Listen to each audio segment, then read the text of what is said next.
step by step on business. That's on my mama, watch me spin on me and split, now I can't feel it. We in the trap, we sold the city on my biddy. Take these diamonds off and show you how we lit it.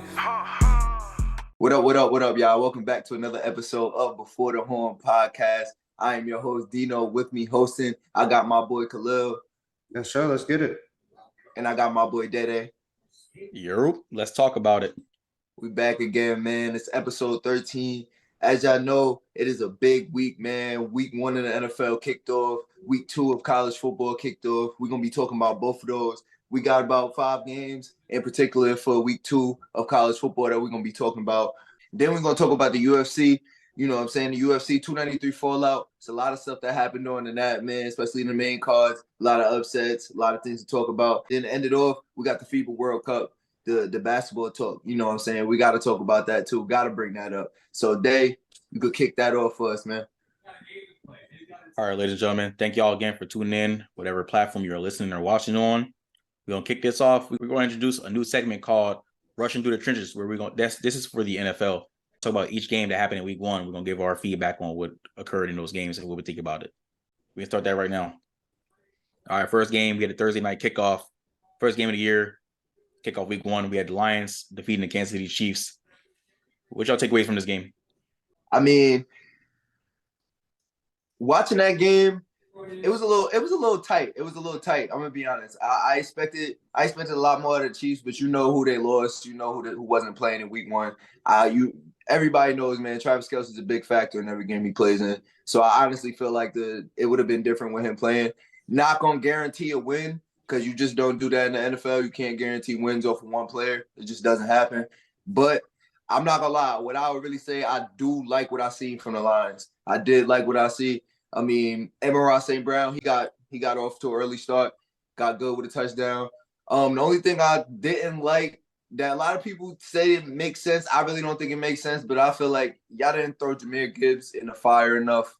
Only 7 touches for the whole game. I'm not gonna lie, you don't draft a running back in the first round for that.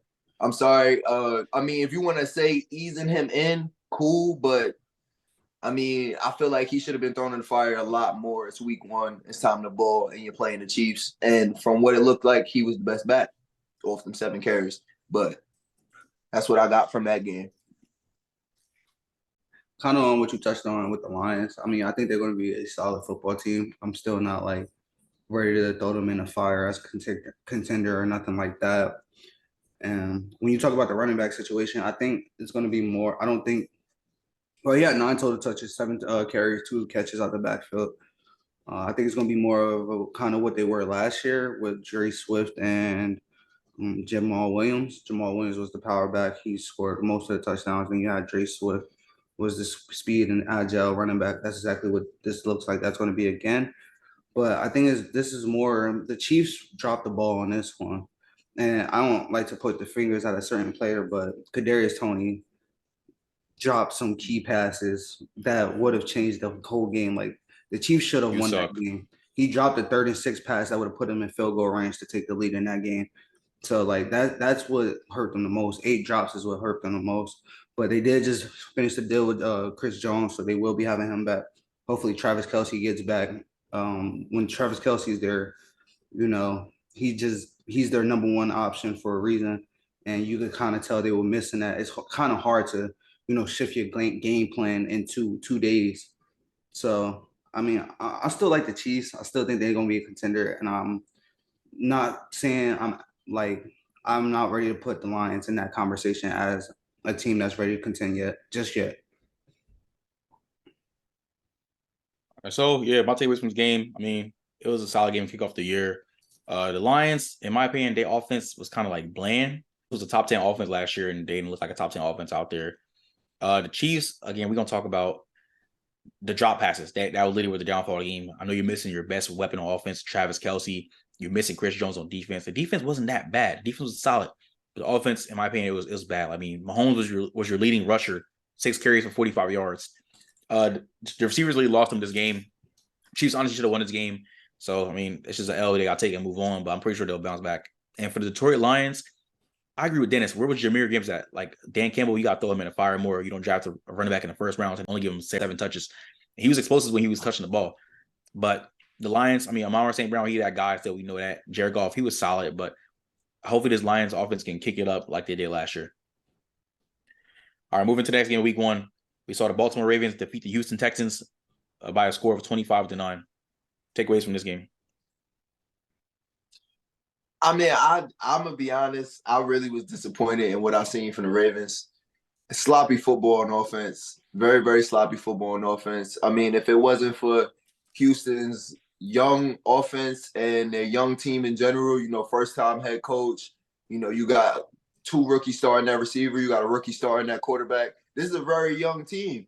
I mean, I'm not gonna lie, they had no business to be sticking in there for as long as it was a close game, because it was a close game for a minute. The Ravens really didn't pull away at all, if you ask me.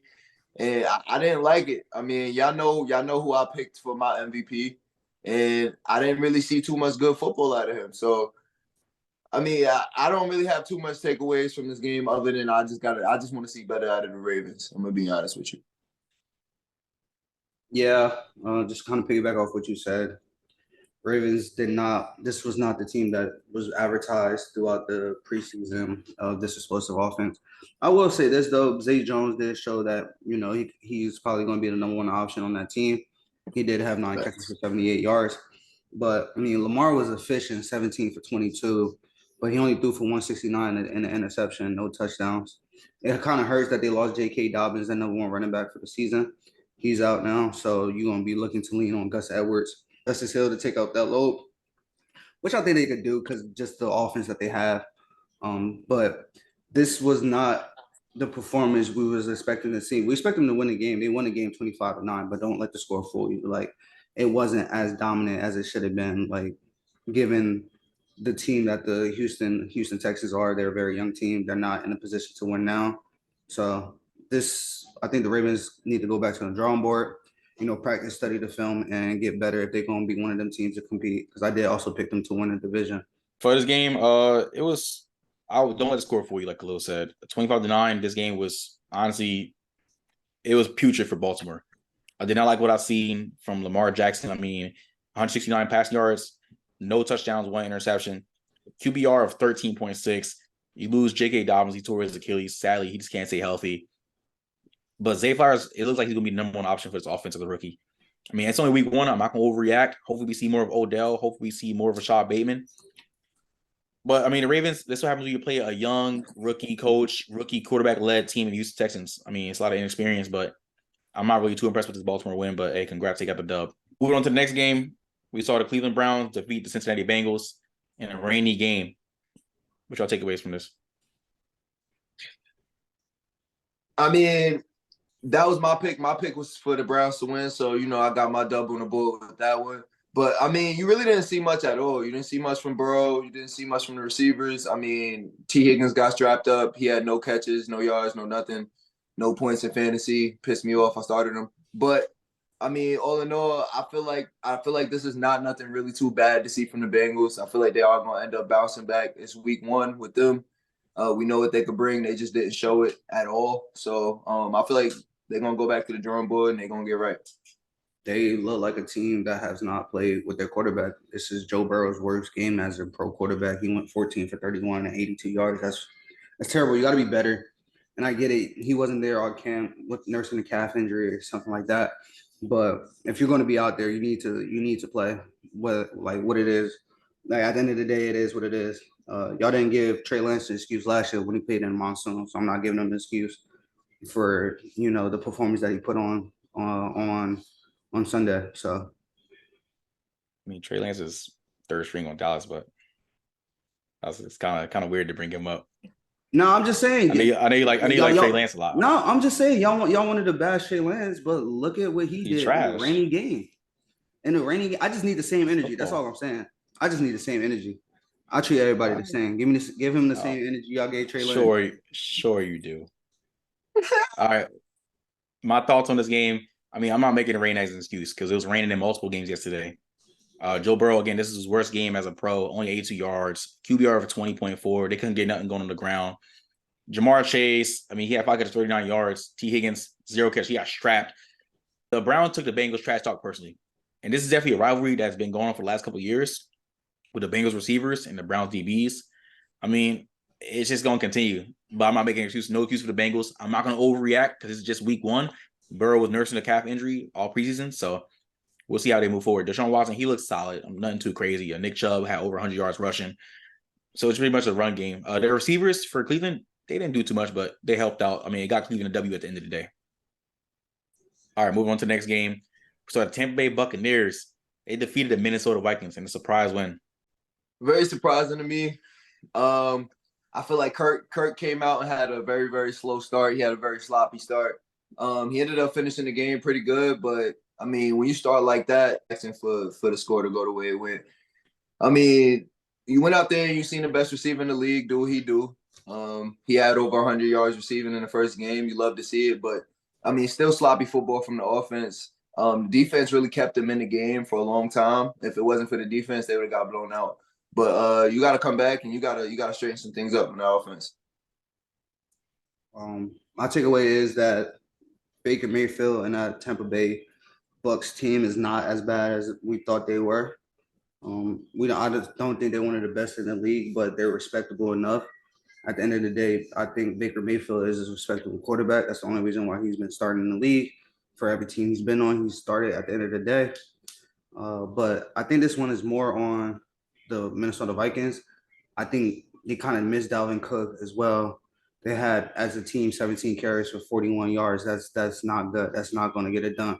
You got to establish some one game. I mean, the connection with Kirk Cousins and Justin Jefferson is still there, but they just got to clean it up and play. And they got fire on all cylinders if they actually want to go out and compete for something. Because I did have them win this division. Yeah, the way Kirk Cousins started his game, he had 3 turnovers in the first half. It was just kind of, it was bland to watch. Jefferson, he's gonna kill it. That man was putting up the numbers, of course. Like that's expected though. But Buccaneers offense, it looked pretty solid. I mean, I thought this was gonna be one of the worst offenses in the NFL. I personally think Baker Mayfield's trash, so I was really expecting this. I mean, he didn't do nothing too crazy. I mean, it's not hard for him to start almost one. Bro, okay. It's not hard for him to start on a lot of teams. I mean, a lot of teams need a quarterback, but Baker Mayfield isn't one of the first people you think of. But I digress. Good win by the Buccaneers. They play solid on defense, forcing a lot of turnovers and get a lot of stops and stuff. So they got the dub. Let's move on to the next game. We saw New Orleans Saints get a 1-point victory over the Tennessee Titans. 16-15. I'm going to be honest, the Saints really disappointed me with this one. I mean, I'm not going to say that it's easy to win in the NFL. It's not. But it was a lot of points left off the board with the Saints when it comes to offense. Derek Carr didn't have a bad day. I feel like he lived up to my number 10 spot. But I feel like he could have had a better day, if you ask me. Defense kept him in it, of course. That Titans team, I'm going to be honest, I wasn't impressed at all, especially not with Ryan Tannehill. I mean, Ryan Tannehill played terrible. So I'm going to be honest, with somebody playing terrible, a 1-point loss, it just shows that your offense needs some improvement. That's all. Well, my takeaway from this game is the Saints are exactly where I thought they would be at this point. They have a very good defense. They have one of the best defense in the league, and they showed it. They did not allow a touchdown. They allowed 5 field goals. They had 3 takeaways from this game. But when you look at the offensive side of the ball, it starts and ends with that offensive line. That is one thing that's going to be an issue that they need to get together if they're going to do anything.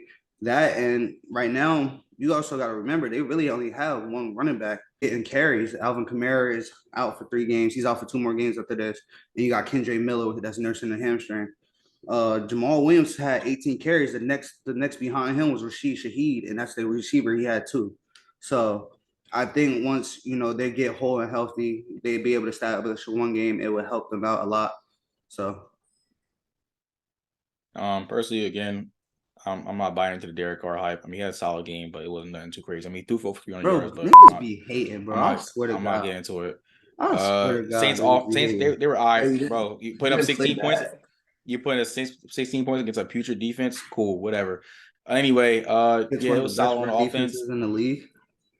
Okay, what about who cares? They didn't put up 16 points. Doesn't care. The facts are the facts, bro. Okay. Anyway, moving into Tennessee Titans, Ryan Tannehill, you are absolute trash. You are carried by Derrick Henry, as we know this already. Do you see DeAndre Hopkins getting a lot of very, very frustrated with Ryan Tannehill on a lot of plays? I mean, Hop has 7 catches for 65 yards, but the Titans, they not going to be good. They're probably going to be last or second to last in that division. I can see it right now. All right, moving to today's game. We saw the Atlanta Falcons get a 24-10 victory over the Carolina Panthers. I liked it. I liked it. That was my pick to win. I seen it coming. I really want to talk about Bijan Robinson. He had a touchdown in his first game. I love to see it. I feel like they actually used him pretty efficient, other than what we seen with Jahmyr Gibbs. He actually got some touches in a pretty good backfield. He got some touches, and also Tyler Algier, he had like 75 yards rushing in the TD. They came out to play. He had 2 TDs actually. So they came out to play, you know what I mean? And it showed. I feel like, and I've been saying this, I feel like the Atlanta Falcons are the only threats to the Saints in that division. So I just want to see it keep going. I'll take away from this game is Atlanta exactly who I thought they was going to be as well. A team that relies heavily on the run game, not big on Desmond Ridder. He went 15 for 18 for 115 yards and a touchdown. So he did not throw for a lot of yards. He kind of like checked it down a little bit. Most of the offense came from the run game. They had 130 rushing yards between the two of Tyler Algier and Bijan Robinson. That's where their bread and butter is going to lie with this team if they're going to do anything within this division. And as far as Carolina go, it's Bryce Young's rookie year. I told y'all this before. Name one first-round rookie who's done anything for real. You really can't. But I think Carolina is exactly who they are, and Falcons are exactly who I thought they were as well. Yeah, I can agree with Khalil. Both teams are who we think we are. You got Carolina rookie quarterback Bryce Young. He's phenomenal in college, but he's going to have his first game growing pains. He threw 2 picks. He didn't have nothing too crazy throwing in the air. Miles Sanders, he's all right, but he still has fumble concerns as he did in Philadelphia. The Panthers need a receiver. Hayden Hurst, and he was the leading receiver. They need more help on offense. But for the Falcons, as we've seen the first game, maybe this is the first game. I'm not going to panic for them. This team could be a sneaky team, in my opinion. They are the only threat to the Saints in the NFC South. I'm going to agree with Dennis with that. But I don't trust Desmond Ridder that much. He had to rely on his run game with Tyler Algier and Bijan Robinson. Between the two of them, they had 130 yards rushing. Algier had 2 rushing touchdowns. Bijan had a receiving touchdown. We saw the receivers kind of get shut out. Kyle Pitts only had 2 catches for 44 yards, and Drake London had 0. Your next leading receiver was Mac Hollins. And Mac Hollins is type trash, but yeah, that's pretty much it on that game. Moving to the next game, we saw the Jacksonville Jaguars do a comeback win against the Indianapolis Colts. Score was 31-21. I'm gonna be honest. I liked honestly what I seen from the Colts. They was a lot better than I thought they was gonna be. Anthony Richardson wasn't as bad as I thought he was gonna be. Surprisingly, I'm gonna be honest with you. I honestly didn't even see him finishing the game. He was honestly that one quarterback that I wasn't high on at all. But he didn't do as bad as I thought he was gonna be.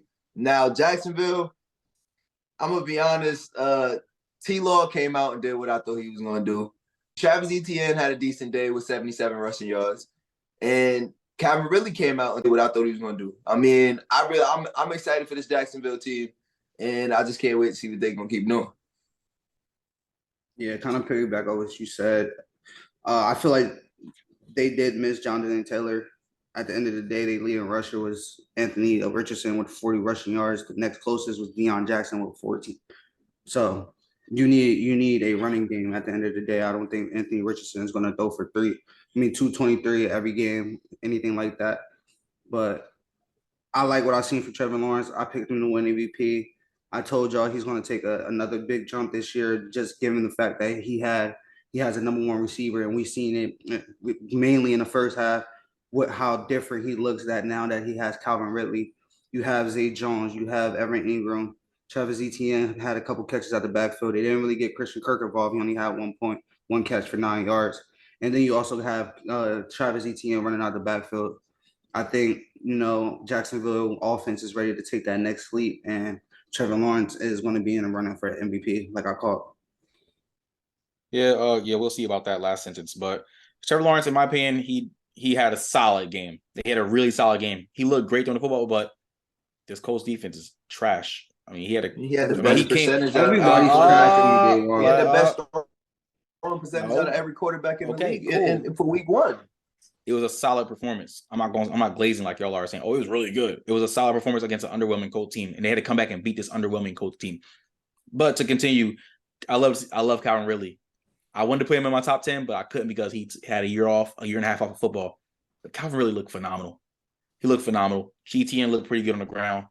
I'm gonna agree with Dennis. The Colts didn't look as bad as I thought they were gonna look. I mean, I still think Anthony Richardson is a bust, but he had a solid game. I mean, how's he a bust? Okay. I don't think he's that good. I said this already. You're We not said the a same bust, thing. though. You can't be a bust playing one game. You chalked him up as a bust when the preseason was going on. So I didn't go back call him a bust. 37 for you chalked him up as a bust. 1-1. I said I'm not that high on him. That's not calling him a bust. You're not literally a bust. chalked him up as a bust. I can done. go replay the video right now. You chalked him up as a bust. Replay it, because I definitely did not call him a bust. You chalked him up as a bust. But all right, whatever. I'm gonna move on. Good game by Jacksonville. T-Law for MVP, I guess. I ain't gonna lie. And Richardson, if you actually want to look at it, he had one of the better days out of all the rookies. I'm telling you, I don't think it was bad. All right. For the next game, we saw a complete domination of the 49ers. They defeated the Pittsburgh Steelers, score 30-7. I mean, I'm going to say the biggest takeaway I got from that game is the 49ers is here and they ready to play. I'm going to be honest with you. Pittsburgh's not a bad team. They did play sloppy, if you ask me. Kenny Pickett played terrible. None of their playmakers really came out to play. Defense got slashed.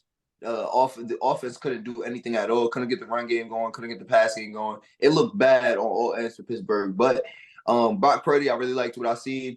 29 for 19. They didn't make him throw too much, but he still got it done with a 65% and 220 and 2 touchdowns. I mean, I could take it. I'm going to take it for that win. And for what they did on defense, that's all you need is for Brock Purdy to play like that with a defense that played the way they did. My takeaway from the game is that the Steelers looked so unprepared. They did not look good at all from the snap of the game. They just did not look good offensive, defensive wise. It just did not look like a team that was ready to play. And I'm really still not that high on Brock Purdy. If you like he had a solid game, 19 for 29, 220 and 2 touchdowns. But I mean, Christian McCaffrey also had 152 and a touchdown. He's throwing from a clean pocket. His receivers are getting open. Brandon Ayuk was making plays. He made Pat Pete look bad, and that was somebody's top 10 on there, but I ain't going to say who. But he made him look bad. Brandon Ayuk probably is arguably their number one wide receiver. Yes, I said that. Yeah, he is. And you had Deebo Samuel in your top 10. And you had Deebo Samuel in your top 10. Huh? And I said Brandon Ayuk's the number one receiver, but you had Deebo Samuel in your top 10. Yeah. Let's address that. Okay, yeah. Continue, though. What do you mean? You had Deebo Samuel in your top 10, but you talk about him with Pat Pete in top 10. Rightfully so. But Brandon Ayuk took another step. He just took another step. But anyway, yeah, I mean, Brock Purdy doesn't really have to do too much with the playmakers he got around him, in my opinion. It was complete domination by the 49ers. There's nothing to say too much about this game. The defense, they killed Pittsburgh's offense. Pittsburgh did look unprepared. I was wondering why wasn't Joey Porter Jr. starting? I mean, at some point, and I know Pat Pete's, he still can think he got the speed, but at some point I feel like Porter Jr. should have been in the game. Ayuk smoked Pat Pete the whole time. McCaffrey had a really good game on the ground. Brock Purdy, he had a really solid, really, really good day in my opinion, but I'm not high on Brock Purdy either. I think he's a little bit overrated. But Pittsburgh, they just need to step up. They need to be better. I didn't like when I seen it from Pittsburgh. This is not the Mike Tomlin team I'm used to watching. I've been used to watching for over the past 10 years. All right, moving on to the next game. We saw the Washington Commanders get a win over the Arizona Cardinals. I picked the Commanders to win this game. The biggest takeaway that I'm going to say is the Cardinals didn't look as bad as I thought they was going to look. I mean, they played a pretty bad team. Not going to say the Commanders look good at all, but they really didn't look too bad. They came out to play against a bad team. I mean, it was bad against bad. We just had to see who was worse. That's really all. I mean, they're both pretty mid teams. I'm not high on either one of the quarterbacks. Neither one of the quarterbacks played very good. Josh Dobbs only threw for 132 yards, total. He didn't throw for any touchdowns or anything like that. But, I mean, these teams are exactly who I thought, 2 mid teams that's going to be at the bottom of both their divisions. Yeah, I'm nothing too crazy with this game. I mean, the Cardinals, they still trash.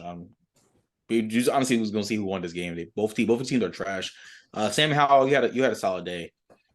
Terry McLaurin didn't get the ball that much. He only had 2 catches. Jahan Dotson only had 5 catches for 40 yards. But honestly, yeah, I'm not too high on this game.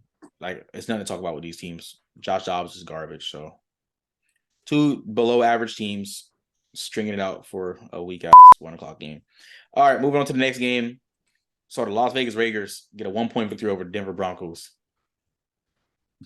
Oof. I mean, I'm gonna be honest. I really didn't see nothing too much from this game either.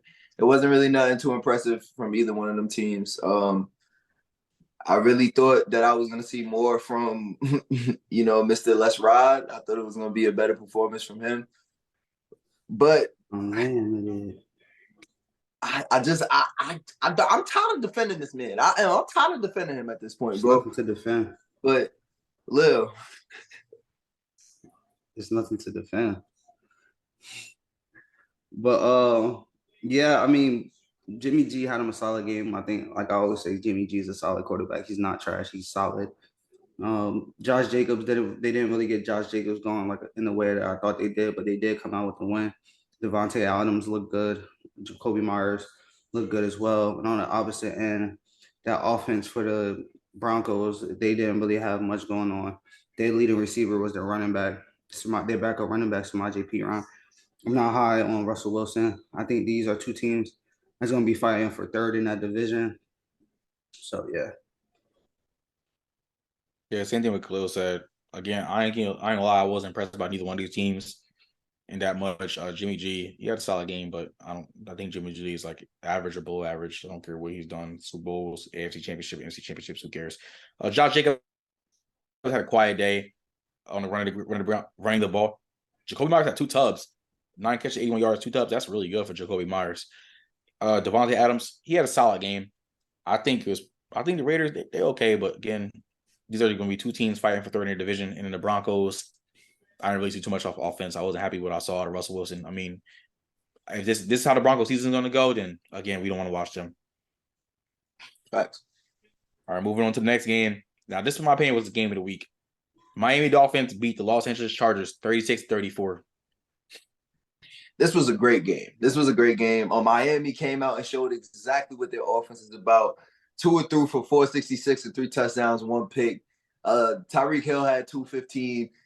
Bro, I mean, I'm scared of this offense when they come to play today. When they play Philly, I'm not gonna lie, I am scared of this offense, bro. This offense is fast and what Jonathan Jenner do? Mad weird, bro. Didn't he do that?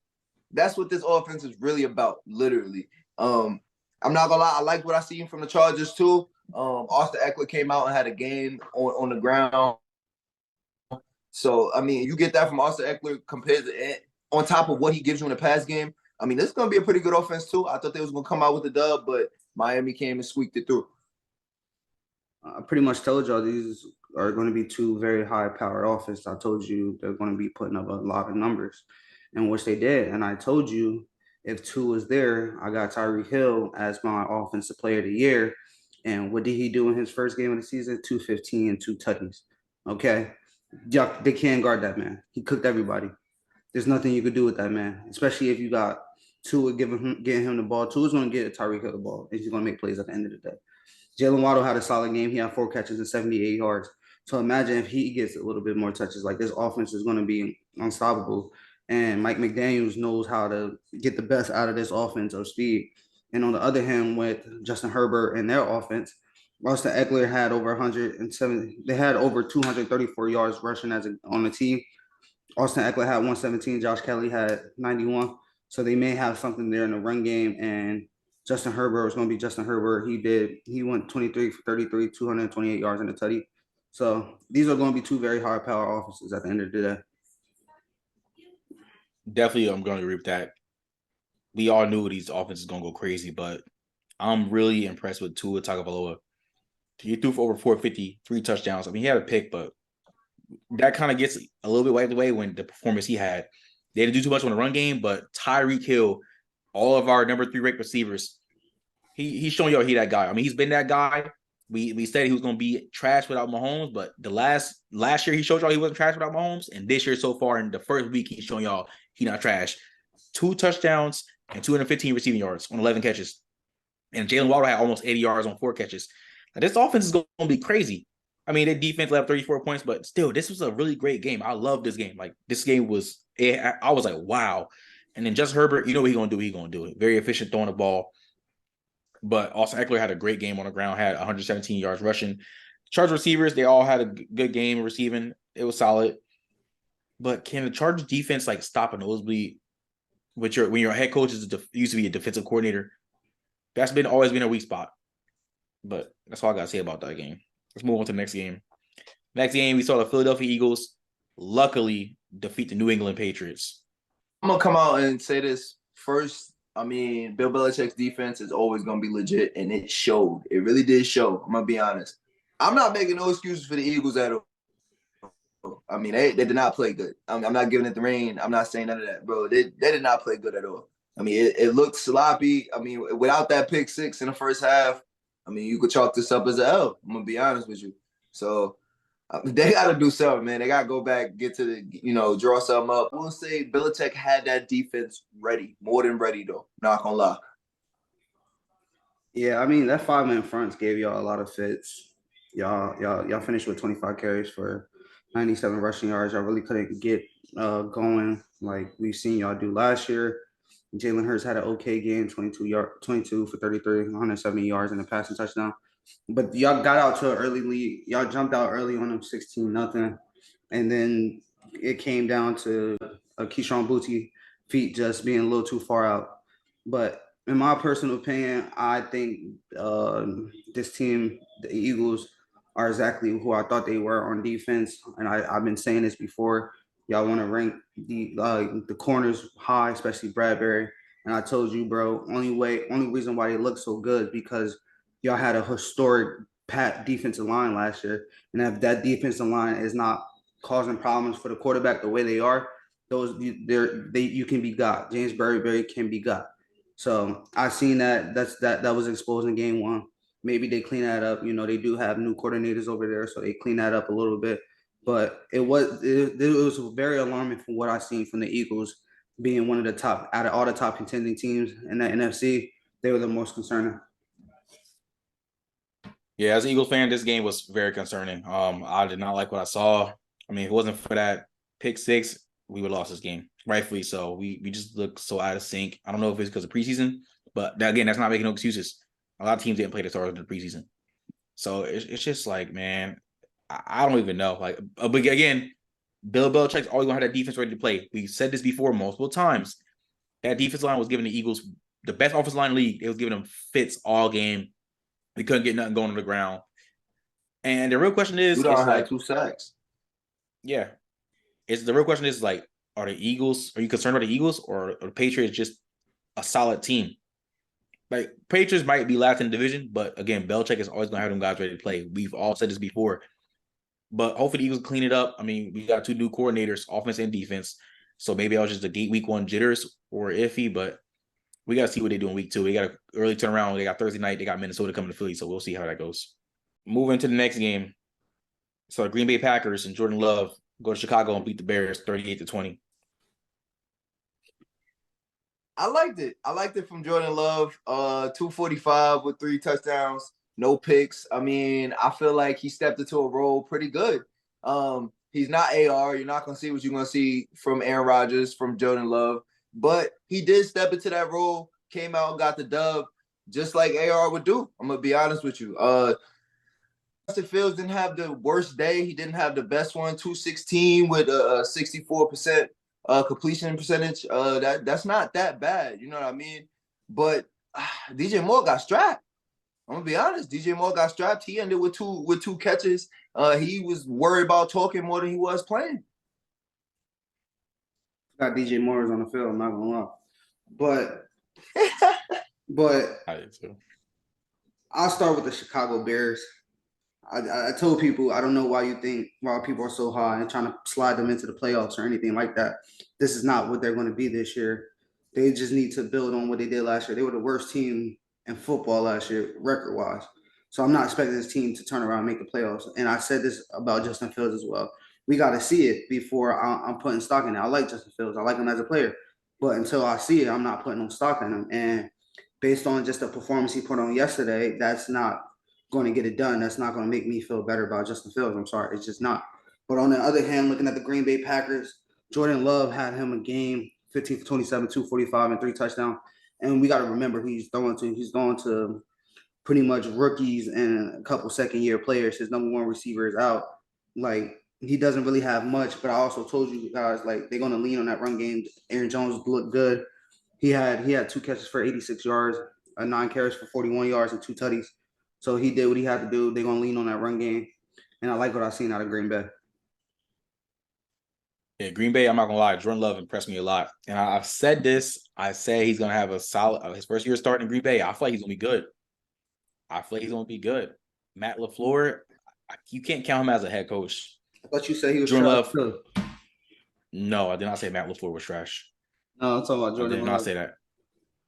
No, I did not say Jordan Love was trash. He ain't top 10 trash. No, that's not true. Listen, guys, don't agree with him. When I say people are trash, I have reasons behind it. I'm not just a hater like Khalil. I actually give my reasons. I have my thoughts about these guys are trash. But to continue, Jordan Love had a really good game.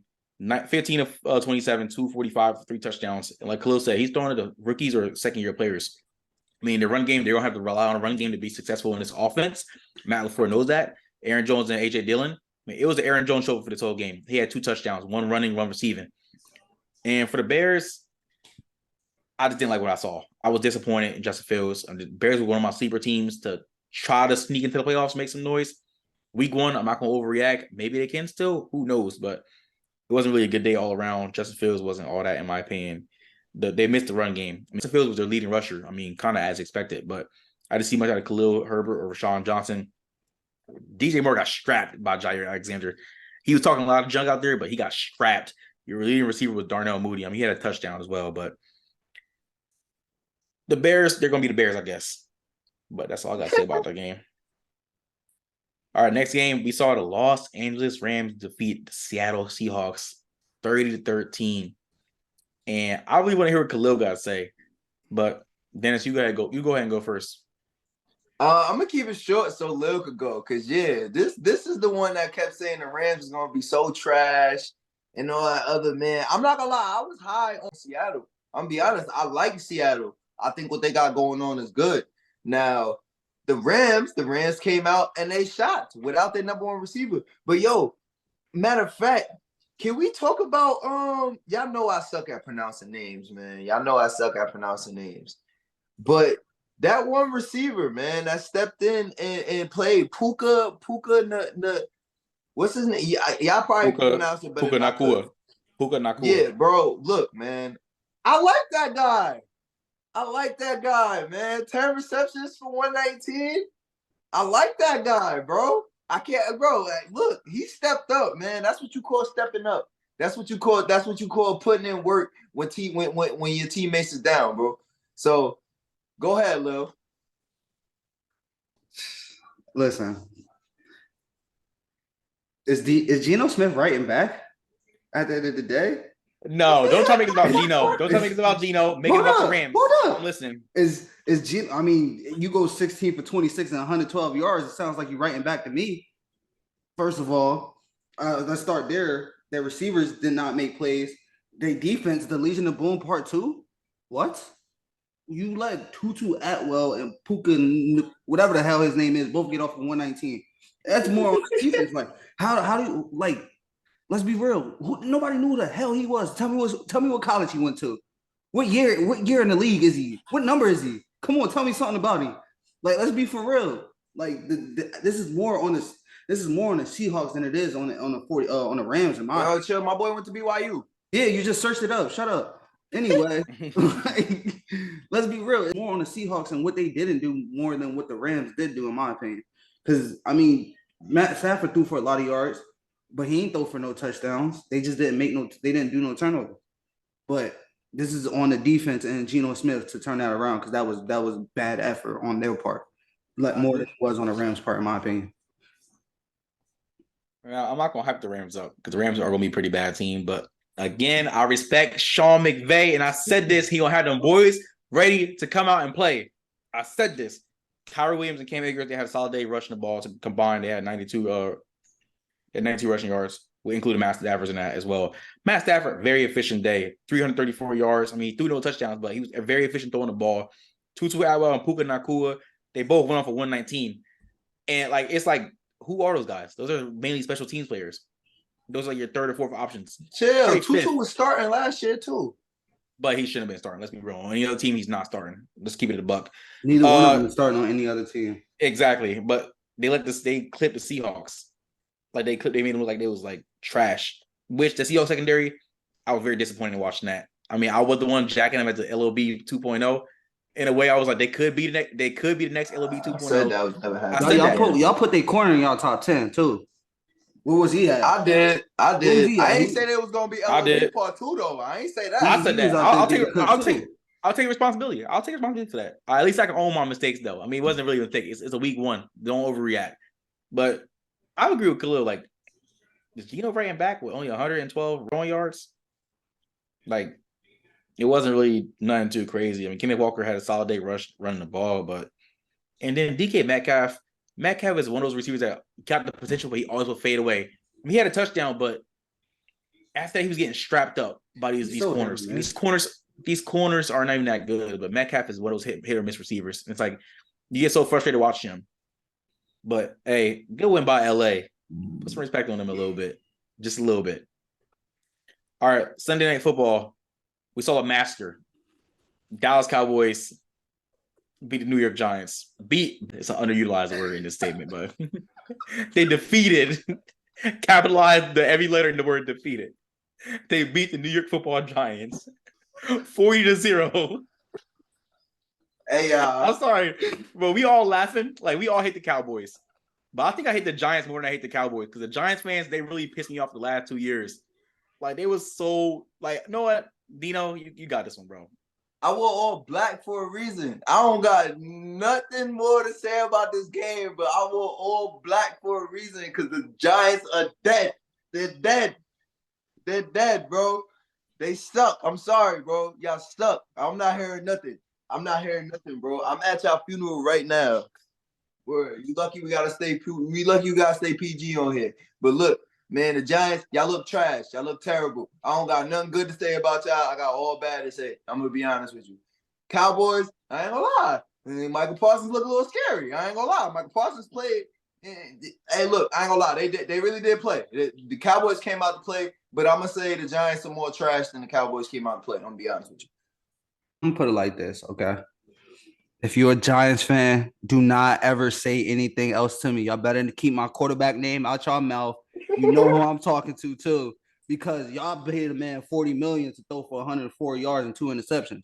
I could have went out there and did that for real, because that was terrible. That was horrible. Y'all don't deserve to be on TV anymore. That was so bad. Like that. I can't even use the words that I want to use because that's how bad it was. Like y'all made me waste the time. Y'all made me mad just having to stay up and watch that game. Like, to be honest, but I'm done on that trash. Sorry team up in New York. I'm gonna touch on the Cowboys. Cowboys showed why I picked them to make it to the Super Bowl this year. They did it in all 3 phases. They scored in all 3 phases of the game. That defense is legit. That defensive line is legit.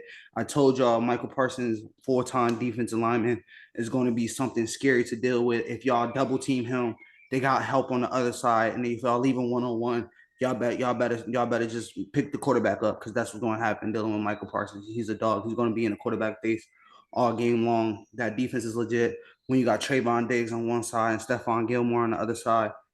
And then you look at the offense. Offense didn't do too much. They wasn't too impressive, but they didn't have to be. Dak did what Dak needed to do, not turn the ball over at the end of the day and run the ball. Tony Pollard went for 70 yards. And I think I like some flashes of some things that the Cowboys are going to utilize this year, like Keontae Turpin. I think he could be a big gadget guy. They didn't use him that much last year. I think he's going to get a lot of more touches this year. And then you got CD, Brandon Cooks. This is going to be a team to look out for sure. I mean, we say the same thing about the Cowboys every year. So does analysts and everything. Oh, this is their year. The Cowboys fans are delusional as hell. let's be real. I mean, I don't know why you got them going to the Super Bowl. That's a reach. I'll put my whole paycheck that they won't make the Super Bowl. But I to mean, I give my feel thoughts better on this about them game, than I feel about the Eagles. it's a week one. Don't overreact. Anyway, That's all we got to go off bro, of. I'm not entertaining you. Giants, y'all suck. I'm just gonna keep it like that. I try to be nice, but y'all are fucking trash. I don't want to hear that. Y'all gave yourselves so much hype this offseason. Oh, Jalen Hyatt. Oh, Saquon. Oh, Yeah, Danny somebody Dimes. talking about Jalen Hyatt as the playmaker. I ain't even see him on the field. He didn't do I nothing. forgot he was there. How many catches? Exactly. I'm sorry, Donut? bro. I ain't see Jalen Hyatt make a single play. Donut? He has I don't zero want to catches? hear nothing. The Giants defense, like I said, Giants defense didn't really do too much because Dallas offense, they didn't need to do too much. So, but Dallas defense, this is a top 5 defense. We've all said this. Dallas, they are a sleeper team to make it far, but I don't think they're making a Super Bowl, like Khalil said. But this defense has 7 sacks, and they were in Daniel Jones' face all night. Like the Giants' offensive line, they suck. I don't see where they improved that. But Evan Neal is still the same Evan Neal from last year. Andrew Thomas, he even looked pretty bad. And the interior offensive line, they just look bad all around. Y'all gotta figure it out. Y'all gotta figure it out. Danny Dimes. Brian Daboll, yeah, y'all gotta figure it out. Seriously. Danny Dimes. Hey, we'll see. The Giants get the Cardinals next week, so we shall see. Ladies and gentlemen, that's the end of our segment. Rushing through the trenches. That's going to be our new segment going forward whenever we talk about NFL football after the weeks are over.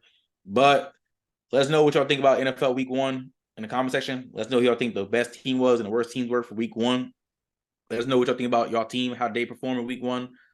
Let us know some players that y'all thought performed well, really good as well. Let us know all that in the comment section. And let us know what y'all looking forward to for week 2. All right, moving into our next segment, we're going to take a college football. This next segment will be called Talk of the Tailgate, where we'll be recapping the important games that we discussed in the previous episode in regards to college football week number 2. So the first game we're going to be talking about is Oregon versus Texas Tech. Oh, man. Oregon pulled away with that one. I didn't like everything that I've seen from them, but at the end of the day, a win is a win.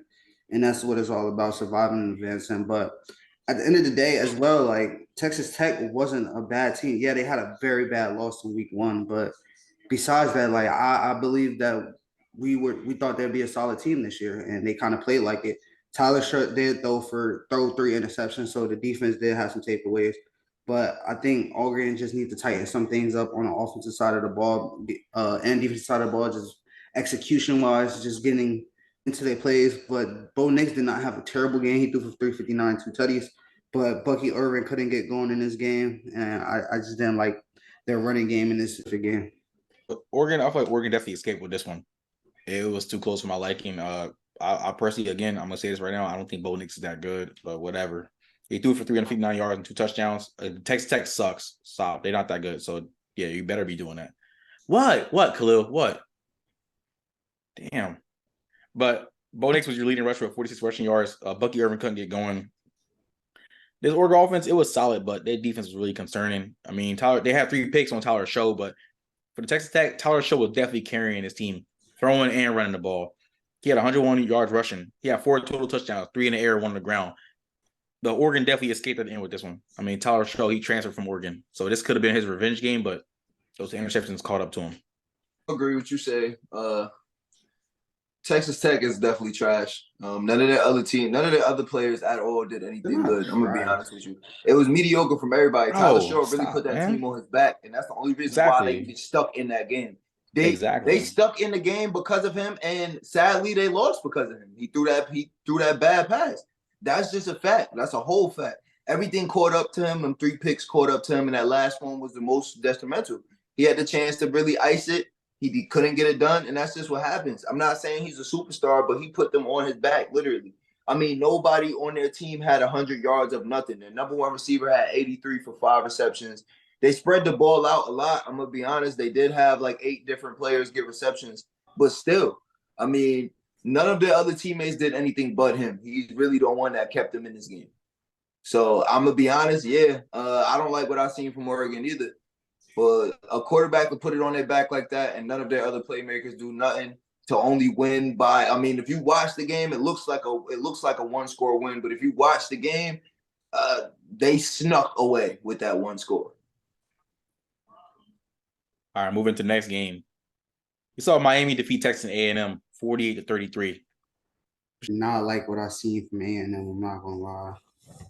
Um, it did not look like I thought it would. Evan Stewart had him a pretty solid game, 142 receiving yards.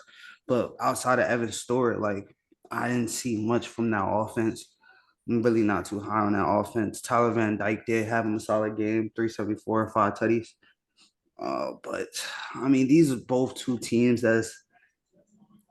they're just very underwhelming when they play. Like it's just something about them. It's like they should be good, yeah, but like it's when you watch them, it just does not look like top tier football that Miami football should be, and that Texas A&M with the hype that they get in the class that they brought in should be, you know. But hats off to Miami for pulling this one out. They pulled away late in Miami. Uh, After half, Texas A&M really did not look ready to. They didn't make the right adjustments that they needed to make at the half. Man, all I'm gonna say is Jimbo Fisher, please fix this Texas and A&M team.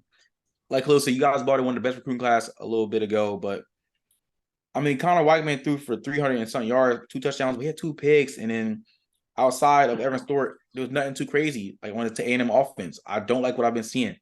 Like this A&M team that was good in 2021 fell on their face in 2022, and they're about to literally fall on their face in 2023 already. I mean, it's only about to go into week 3, but to lose to this Miami team, Miami hasn't been good since who knows. You let Tyler Van Dyke throw for almost 400 yards and 5 touchdowns on you. And then Xavier Restrepo, Jacoby George, and Kobe Young, they took y'all lunch. I mean, Miami receiving as a whole, they have 374 receiving yards and 5 receiving touchdowns as a whole. I just didn't like what I saw at A&M, and Miami rightfully deserved that win. They dominated them. Yeah, I'm gonna agree with that. Miami definitely dominated. They was in the driver's seat for 90% of this game. A&M just seemed like they couldn't get it right. They couldn't really get established. And I'm gonna be honest, it seemed like just certain key players didn't come out to play. I mean, yeah, Evan Stewart had a game. The quarterback didn't do pretty bad. He didn't do bad at all, really. I mean, he had them 2 picks that, you know, that's detrimental. That's detrimental in a game where it's close like that. Especially when you're not in the driver's seat and, you know, you got a quarterback that, I mean, Tyler Van Dyke pretty much didn't miss all night. So, that was a bar. But I like what I seen from Miami. Very disappointing from Texas A&M, though. All right, moving to the next game. We saw Utah, again, without Cam Rising for the second week in a row. They defeated Baylor 20-13. Now, the ending was exciting, but very controversial. I'm not gonna sit here and bash Utah or anything like that. At the end of the day, they're getting a job done against pretty solid teams. Baylor is another team that's 0-2, but I think is a very respectable team as well. But you know, you're playing with 2 quarterbacks essentially, and Utah. So when you look at it like that, I think they're just trying to stay afloat until Cam Rising comes back. Jaquidian Jackson did go for 129. Pretty much he was good in the run game, but this was another one. Sometimes it's all about, you know, just surviving and advancing at times. As long as you don't lose, you're still in contention. That's what I say.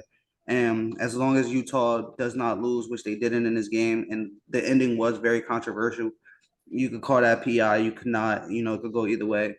But at the end of the day, they snuck out with one, and I'm gonna save it for the next team. Yeah, I think I got a takeaway from what I've seen so far this college season.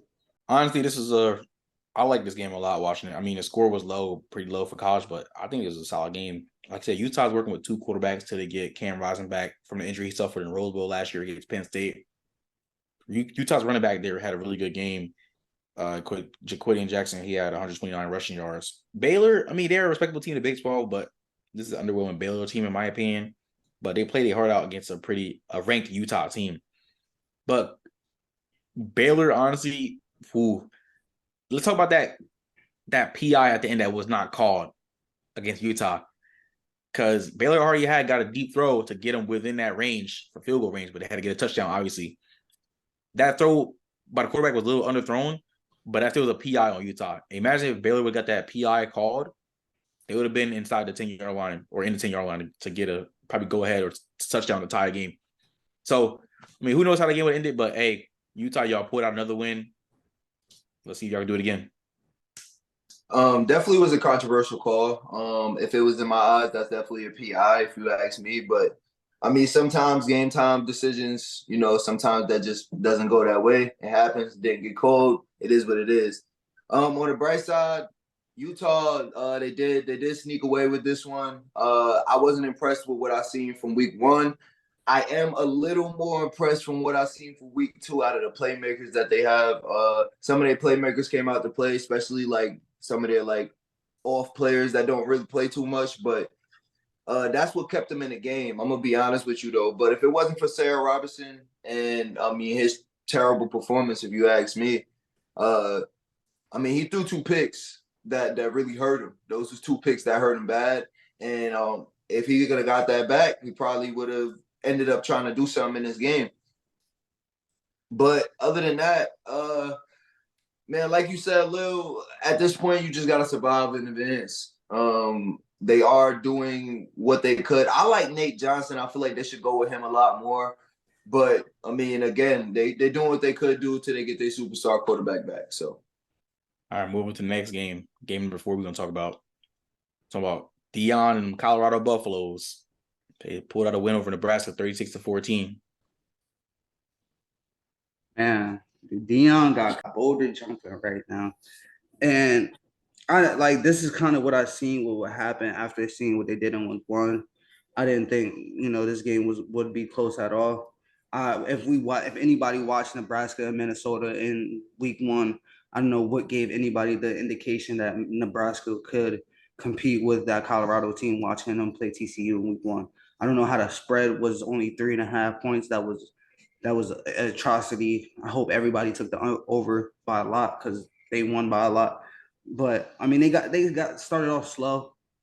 But once they got settled in, their playmaker showed up. Xavier Weaver had him another game, 170 yards and a tutty. So I think Xavier Weaver might be their number 1. Shedeur Sanders is balling out. He had 392, almost 400 yards and 2 tutties. You got Travis Hunter, who's going to be Travis Hunter at the end of the day. He's going to make plays on the offensive end, and he's going to show up on the defensive side of the ball.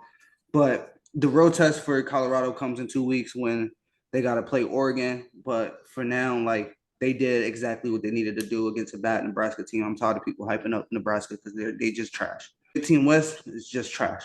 But I'm not going to lie. So far, in this season, the Pac-12 teams have looked the best out of all the teams. The Pac-12 teams have looked the best.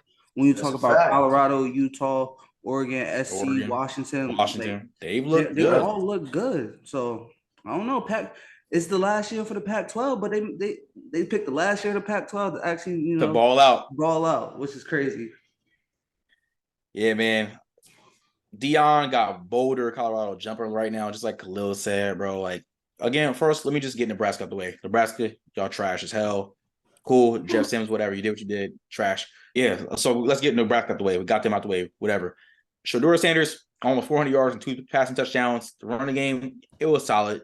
They did have a lot of lost yards rushing the ball.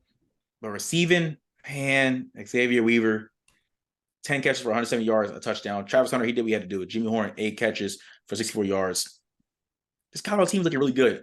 They're looking really good. They shut Nebraska down. It was nothing. We're going to see some real tests come for Colorado down the road. But for now, let's just enjoy and bask in the hype that Deion got his team. They rolling. They got momentum.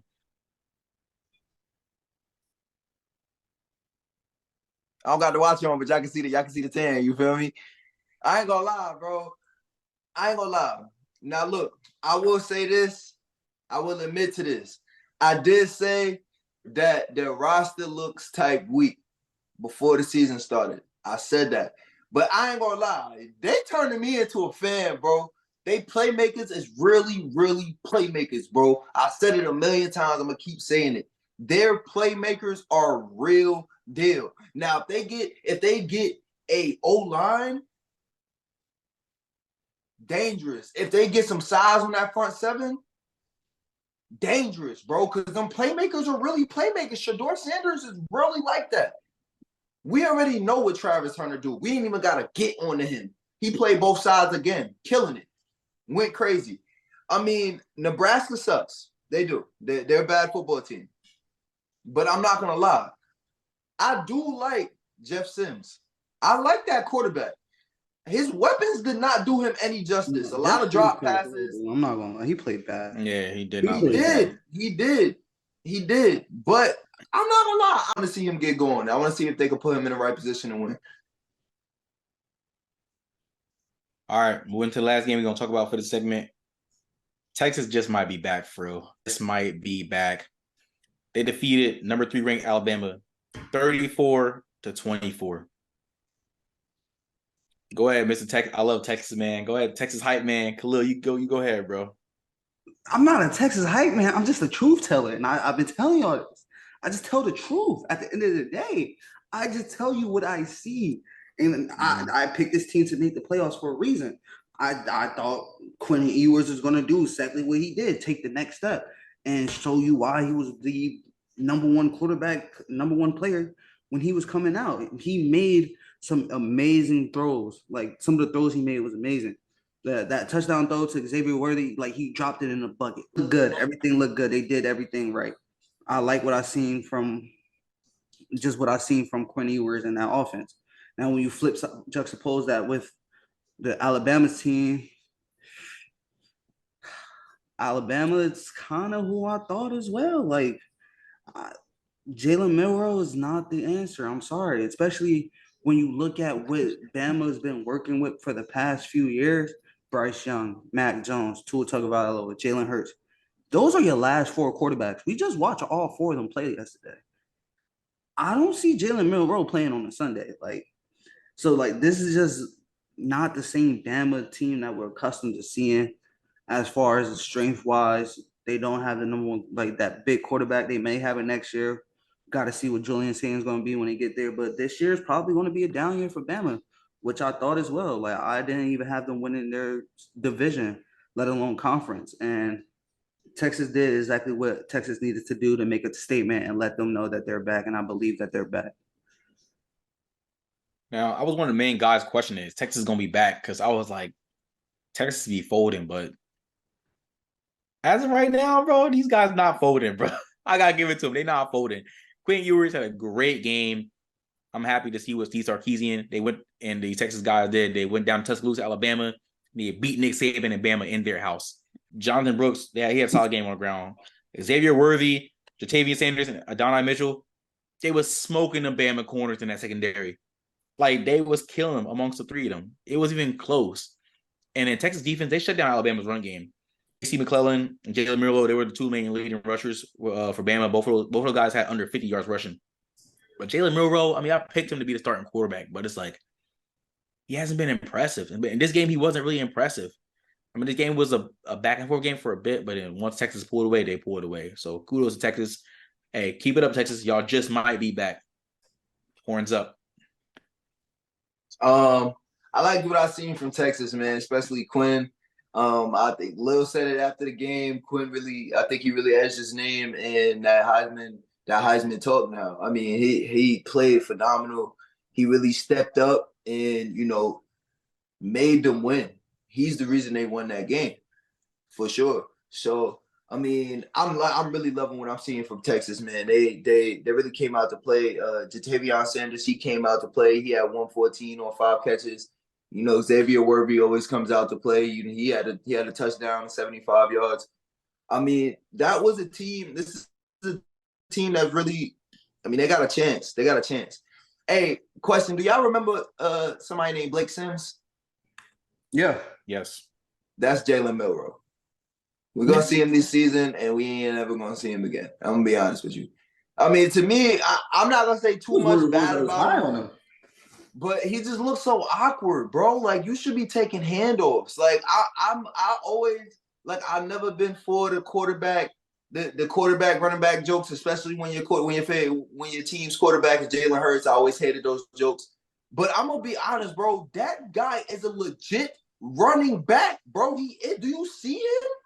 Do you see that guy? Like, bro, he's holding the freaking football like it's a water bottle. Like, bro, it does not. Well, I'm gonna be honest, he's not the answer. Like I said, I would have started Tyler Buckner, but all right, cool. But yeah, kudos to Longhorns, man. They're gonna jump up a lot. And I'm pretty sure they're top 4, right? Yeah, Let me check the rankings real quick. yeah, Yeah, They they are. done jumped up into the top 4. Texas is ranked number 4. yeah. They jumped up I 6 don't. spots. I mean, I'm gonna be honest with you. There's no other teams that's really gonna be stopping them other than Oklahoma. So we'll see how that goes. All right, ladies and gentlemen. Well, that's the end of college football week 2. Week 3 is next. We'll be covering that on Thursday for that episode. But let us know what y'all think about week 2. Let us know any team that we didn't talk about. If y'all were impressed by them, let us know that in the comment section. Let us know what y'all think about the 5 games that we covered. Is Texas back or is Bama just that bad? Are y'all impressed with Oregon?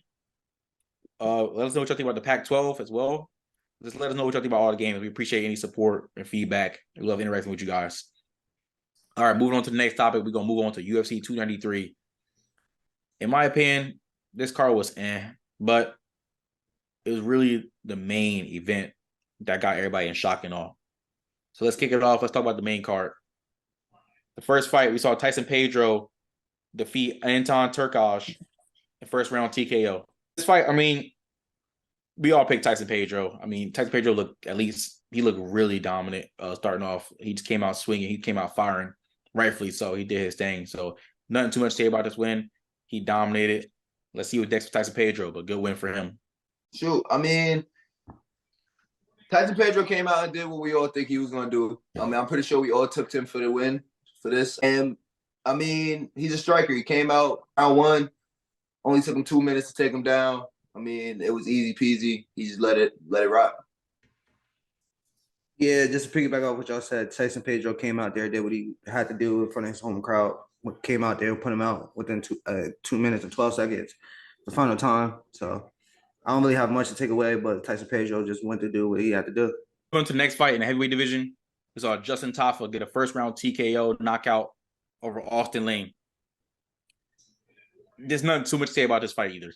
Justin Tafa, they were going back and forth a little bit, and then got one punch, it slept him. It was lights out for Austin Lane. Hey, Justin Tafa, hey, we'll see what he could do next in the heavyweight division. I picked Austin Lane in this, and yeah, of course he upsetted me. I did say though, this is how it's gonna end. It's gonna end the TKO. They both strikers and they both hit hard, and that's what they both known for is knocking people out. So, I mean, yeah, there's not much to say. Ended in a minute and 22. So, good job, Justin.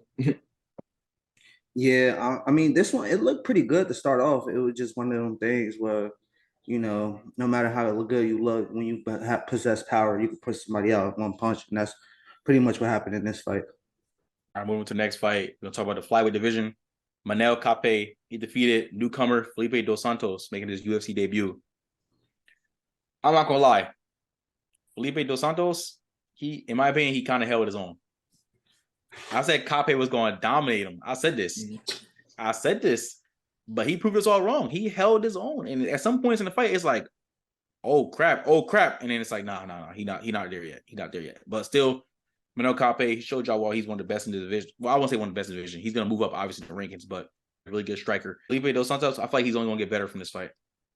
This is a learning experience for him, fighting a really good flyweight contender. Hopefully, soon to be contender. But still, I mean, this is a solid fight. I feel like this is one of the best fights of the night, but you go in by Manel Kape.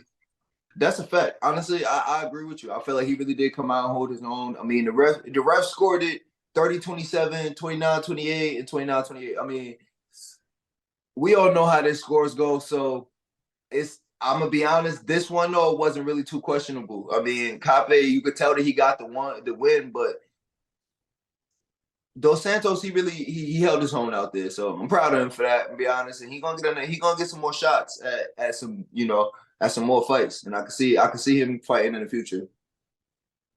Yeah, I mean, I think Manel kind of dominated this fight in a way.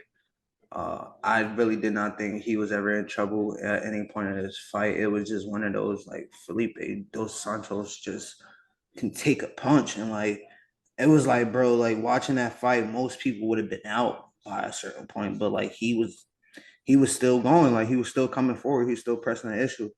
Like I said before, I think, there was a talent gap within these two fighters, which showed that Manel Kape is just, way more talented than Felipe Dos Santos at this point. Felipe Dos Santos only 23, so he has time to get better. But Manil Kopp is just a level above him right now, and that showed. But I like what I've seen from Felipe Dos Santos, and he has a bright future in front of him. He definitely held his own. All right, another fight in the heavyweight division. We saw Alexander Volkov defeat Tai Tuivasa via second round submission. I'm not gonna lie, watching Alexander Volkov, that man big as hell. He tall as shit. But you see the size and reach difference. Like Tui was definitely trying to get in his mitt and throw some punches, which he landed a couple of them. But you can see they were on two different classes. Like Volkov I wouldn't say he's miles better, but he'd be ahead of him when it comes to fighting in the UFC and octagon. He won second round submission. I feel like Tai Tuivasa, I feel like he's one of those guys that's not going to get a title shot. I mean, never say never. That's just my prediction. He's an exciting fighter to watch, but I don't think he's going to be a contender in the heavyweight division. But Volkov, I think he's climbing up the heavyweight contention, heavyweight ranking ladder to hopefully soon get a title shot. I mean, we'll see what happens in the future, but you'll win by Volkov, man. He looked just calm and restless the whole fight. I've seen the experience from Volkov in this fight. I'm gonna be honest with you. Somebody of that stature, I'm not gonna say it's hard to like really master that stature, but it do take a little work to figure out how you're gonna work people and what's your style. And he showed it. He really did, especially winning with a submission in the second round. I mean, it shows that you could grapple and you could strike. So I mean, I like what I've seen out of him. And again, like you said, hopefully he does move up and get a title shot. Yeah, I mean, I'm not as down as like y'all kind of sounded on Tai Tuivasa. I just think Alexander Volkov's just 6'7", and Tai Tuivasa just couldn't do nothing with him. Like the size mattered in that fight. Like he was just so much bigger than him. Like he couldn't really hit him and punch him the way that we seen Tai Tuivasa do. But like Volkov is just that's a lot to handle being 6'7". He's the tallest fighter in the MMA. And not a lot of guys like can deal with that size, especially being like Tai Tuivasa, who's what 6'1", 6'2" maybe. So he's listed as 6'2", but like the size difference was just so glaring. It was kind of bad. All right, now this is the fight that we're definitely going to emphasize and talk about a lot briefly. In the main event in the middleweight division, we saw Israel Adesanya, in my opinion, get completely dominated by Sean Strickland. Sean Strickland is now your new middleweight champion of the world. This is not the Israel Adesanya we know. This is very disappointing to watch. I mean, he just didn't I feel like he got something personal going on. Now, I'm not making excuses for him, but even when he was warming up, we saw the cameras on him, he was warming up. We saw him walking out. We saw him in the cage. This is not the Israel Adesanya we know. I mean, I know he's getting up there in age. He's 34, but he was very inefficient on strikes. It just didn't look like him. It does not look like him, and Sean Strickland completely outclassed him in every aspect. His IQ was better.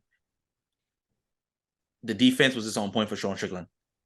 And it's like, I was watching the fight, I'm like, what is going on? Like, what is really going on? I just couldn't put my finger on it. But then, by round 2, I'm like, okay, his defense really just on point. But his defense, and he countered it with the striking. And he was hitting on all cylinders. Sean Strickland was very efficient striking. I mean, he's a new champ. He a champ for a reason. He showed y'all why he should be the champion in that fight. So, I mean, Sean Strickland won 4 rounds to 1, according to all judges. It's nothing really too much to say about this fight, in my opinion. I mean, Adesanya got dominated. We'll see what's next for Adesanya. We'll talk about that after we talk about this fight, after these two go.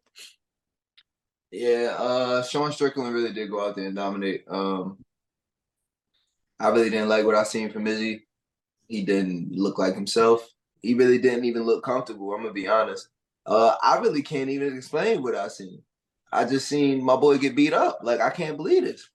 I'm going to be honest with you. And another thing, I still don't feel like Sean Strickland's really that guy. I'm going to be honest. Even with the win, I don't feel like he's that guy. He got squeezed into this fight, and I'm not going to say he got lucky, because this is UFC, and if you're going to fight, you're going to fight. But I want to see this get ran back. But go ahead, Lil. Kind of watching this fight, and I don't know, this may be a bad comparison, but it was kind of like when I watched the Carla Esparza and Rose Namajunas fight. From a standpoint of like, both those fights, we watched the champ and like we're kind of like, what are you doing? Like, this is not how you fight or like the way you fight. When we was watching Carlos Esparza and Rose, like we was waiting for Rose to, do what she do, bang, throw the punches, do what she do. And in this fight, we were just waiting for Izzy to show that he's a world-class kickboxer and that, if you want to press the issue on Izzy, Izzy's going to knock you out. He didn't do that. Sean Strickland was in his face the whole time. He controlled the octagon. He controlled where he wanted the fight to go. Izzy was just playing the outside of the octagon. I didn't see him he pretty much fought defensive most of that fight. I didn't see that offensive output. Usually, Izzy have you figured out, like he figures you out. And I thought for a second in that second round he did. He looked good in that second round after getting knocked down in the first, but 3, 4, and 5, it was just like, what are you doing? Like, do you not know like where you at? Like, what's the scorecards looking like? I need you to go. I need you to press the issue. He just did not look like the Israel Adesanya that we've watched all like come like run through this division anytime before. So I mean, that's just one of the performance like that's head scratching because that was so out of character for Israel Adesanya. Right. All right, so my question to you guys is, what's next? Does Israel Adesanya deserve any immediate rematch? What do y'all think? I'm gonna kick this one off. I feel like he should take some time off. I feel like he should take a fight off. I feel like somebody else should get the title shot. Maybe Driscus Duplessis. Maybe Rob Whittaker. Who knows? Maybe Cannonier, but we saw Cannonier already beat Strickland. But I mean, again, the belt gonna be on the line this time. But I don't think Izzy get an immediate rematch. I really feel like he got something personal going on. We'll see what comes out on the news, but I don't think he should get an immediate rematch. Maybe he should take some time off. But that's just what I got to say about Izzy. I mean, usually I said it with the boxing match with Crawford and Spence. And I usually say it, if they get spanked like that, it really shouldn't be a rematch. But I'm going to be honest, he didn't look like himself. I think a lot of people see that. A lot of people see that. I think immediate rematch, maybe not. Like you said, he could have personal going on. He should take some time off. But I still feel like he should get the option for the immediate rematch. Yeah, man. He might just have to pull one of those like Kobe Covington moves. Kobe Covington sits out and then somehow he always gets back into a title fight. I don't know how he does it. He just does it. But I mean, maybe he does need to take the time off, just refocus, recalibrate, because he's been active for the past few years, like fighting 2, 3 times a year. Like he's been one of the only champions that's, been hella active. There's a few that's, wants to fight all the time. He's just one of them. So maybe it is time for him just to take a step back, let somebody else step in there. He get himself together, whatever it may be. If he's going through something, he figures that out.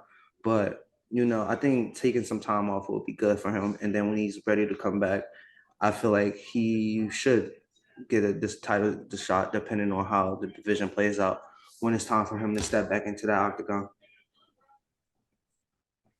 All right, ladies and gentlemen, well, that's our opinions and thoughts about UFC 293. Again, a bit of an underwhelming card in my opinion, but obviously the main event was the main topic of this segment.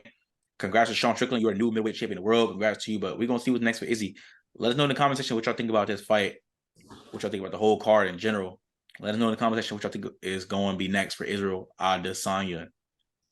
All right, moving into the final topic of the night, we are going to talk about the FIBA World Cup. Your FIBA World Cup champions are Germany. They defeated Serbia 83-77. What's your thoughts on this World Cup final? I mean, was no allows, right? I mean, we kind of talked about this before, but like, you can't. And we talked about this before as well. Before the FIBA World Cup started as well, that you just cannot throw anybody out there and expect magic to happen. That's just not how it works. Like the world is catching up. These other teams out there are catching up. They lost. They didn't even medal, let alone win gold. They didn't even win a medal. So that says a lot. That's very alarming that, USA, who's been so dominant for so long, don't even medal in the FIBA World Cup. And to the rest of the world, like, this stuff matters. Like, this stuff matters to the rest of the world. whether it matters to USA or not, but it matters to the rest of the world. Like, so it's very alarming, and they need to bounce back in Paris. I heard LeBron and everybody else want to come back and play in Paris, so we see what happens there. And they may redeem themselves as the best nation in basketball as of right now is Germany. So sorry to say it's Germany, because at the end of the day, if you want to be real, right, the best basketball players in the NBA is not even from America, and we don't even have the best team in the World Cup either. So it's just very alarming. Yeah, well, I'm gonna talk about the first game first.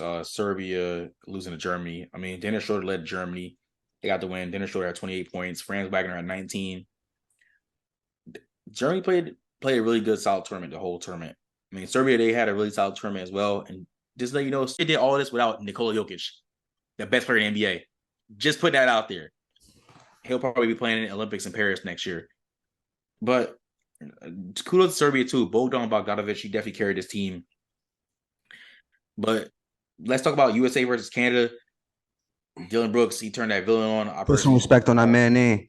I don't like Dylan Brooks. I think he sucks besides on defense. I don't respect him at all. I told you. I don't like him. I don't like Dylan Brooks. I don't think he's that good. Trash. Exactly. Thank you. He had 39. Shai had 31. RJ Barrett had 23.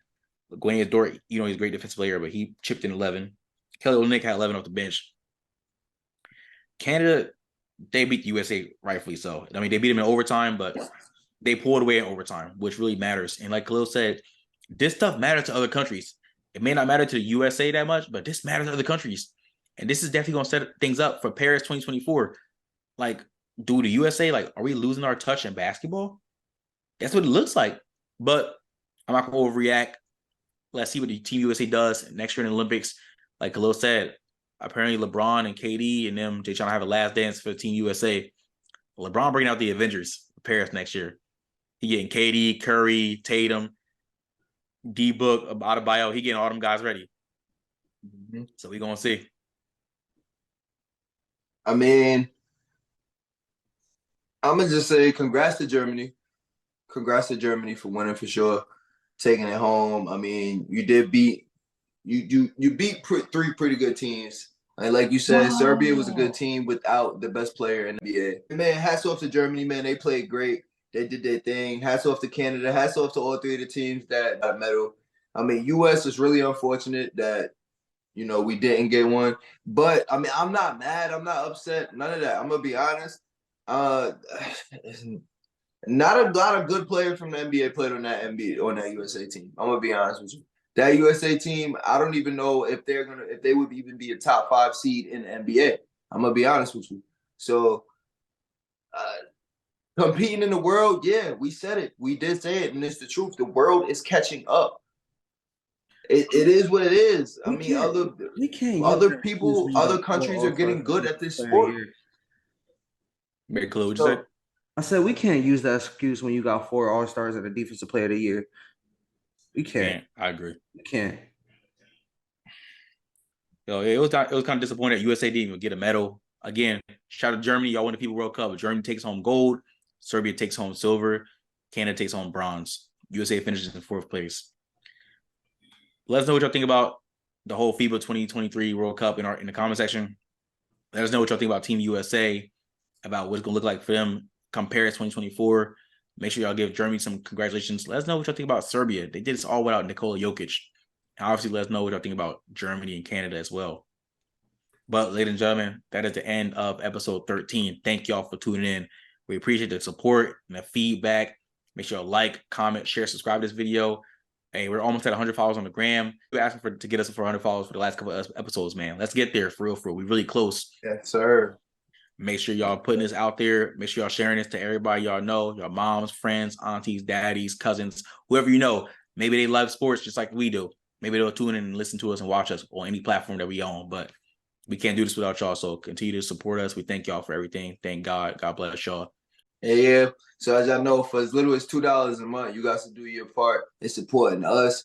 We are self-funded. So we do work our regular jobs, our regular 9 to 5s. We just take out of our time to do this, to bring this content to y'all and to do something that we really love. On top of that, if you want to interact with us personally, Our Patreon is the best way to go. That's the best way to get to us personally, have a personal conversation with us, argue with us personally. You know, we love to do that. And on top of that, if you love, you know, hats, if you love shirts, we're going to be dropping some merch soon. And that's the best way for you to get discounts on that merch and free merch at that. So, I mean, we appreciate any bit of support that we get from anybody, but our Patreon is the best way to go when it comes to supporting us. So we appreciate it all, though. Sir, yes, sir. Keep showing us love. Keep following us. Like we said, more content is coming out soon. We put out a lot over the weekend. We're gonna have some more coming out. Just continue showing love, share, comment, and interact with us. Follow us on Instagram at Before the Horn Podcast. Follow us on Twitter and TikTok at Before the Horn Podcast. All right, make sure you also follow our personal Instagrams. They are on the screen. They also will be in the description box. Like Khalil said, till next time, make sure y'all tune in for episode 14. That'll be dropping Friday on Apple Podcasts, Spotify, and YouTube. Thank y'all for tuning in. Like, comment, share, subscribe. We out. Yes, sir.